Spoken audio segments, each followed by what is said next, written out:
2024 July 13-നാണ് Amayizhanjan തോട്ടിൽ ആ ദുരന്തമുണ്ടാകുന്നത്.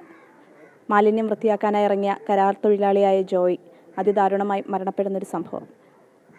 ഇന്ന് ആ ജോയിയുടെ അമ്മയ്ക്ക് ഇവിടെ ഒരു വീടൊരുങ്ങുകയാണ്.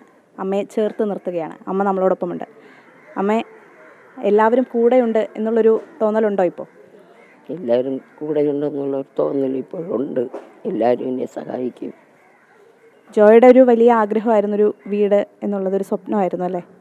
ജോയ് എപ്പോഴും പറയും റോഡിൻ്റെ കരയിൽ എനിക്ക് വീട് വെച്ച് തരുമെന്ന്. എന്നാൽ അവനെ കൊണ്ട് ചെയ്യാൻ സാധിച്ചില്ലെങ്കിലും അവൻ മരണപ്പെട്ടതിന് മൂലം എനിക്കൊരു നല്ലൊരു ഭവനം പണിത് തന്ന എല്ലാവർക്കും ഒരുപാട് നന്ദിയുണ്ട്. എന്നാൽ ആ ദുഃഖം ഒരിക്കലും മാറിയില്ല.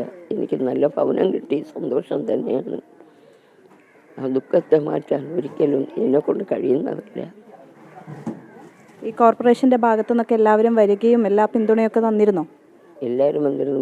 മേയർ പലവട്ടം വന്നിരുന്നു. 2-3 ദിവസത്തിന് മുമ്പേയും വന്നു.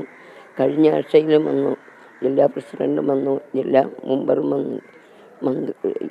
ആരെല്ലാമൊക്കെ ഒരുപാട് പേര് ഇവിടെ ഭവനത്തിൽ വന്നു ആശ്വാസവാക്ക് പറയുകയും പല ഉപകാരങ്ങൾ ചെയ്യുകയും ചെയ്യുന്നതായിരുന്നു.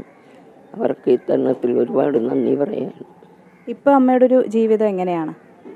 ഇപ്പോഴുള്ള ജീവിതം ഇനി എങ്ങനെയെന്ന് പറയാൻ എന്നെക്കൊണ്ട് കഴിയുന്നില്ല. ആ വിധത്തിലാണ് ഉള്ളത്.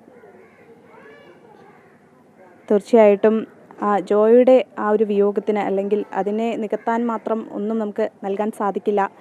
ഒരു വിങ്ങലോടെ അല്ലാതെ ജോയ് എന്ന പേര് നമുക്ക് ആർക്കും ഓർക്കാനും സാധിക്കില്ല. പക്ഷേ സർക്കാരിനെയോ കോർപ്പറേഷനെയോ മാത്രം പഴിചാരിക്കൊണ്ട് ആ ഒരു ദുരന്തത്തിൻ്റെ ഉത്തരവാദിത്വത്തിൽ നിന്ന് നമുക്ക് ആർക്കും ഒഴിഞ്ഞു മാറാനും സാധിക്കില്ല. കാരണം അവിടെ മാലിന്യമിടുന്ന നമ്മൾ ഓരോരുത്തരും ആ ഒരു ദുരന്തത്തിൻ്റെ ഭാഗമാകുകയാണ്, അതിന് ഒരു പങ്കാളിയാകുകയാണ് എന്ന് മാത്രമാണ്. അമ്മയെ ഇനി ചേർത്ത് നിർത്തുക എന്നുള്ളത് മാത്രമാണ് നമ്മൾ ഓരോരുത്തരുടെയും മുമ്പിൽ നമുക്കിനി ചെയ്യാൻ പറ്റുന്ന കാര്യം. ക്യാമറാമാൻ സനിൽകുമാറിനൊപ്പം ആതിര രാധാകൃഷ്ണൻ, അമൃത ന്യൂസ്, തിരുവനന്തപുരം.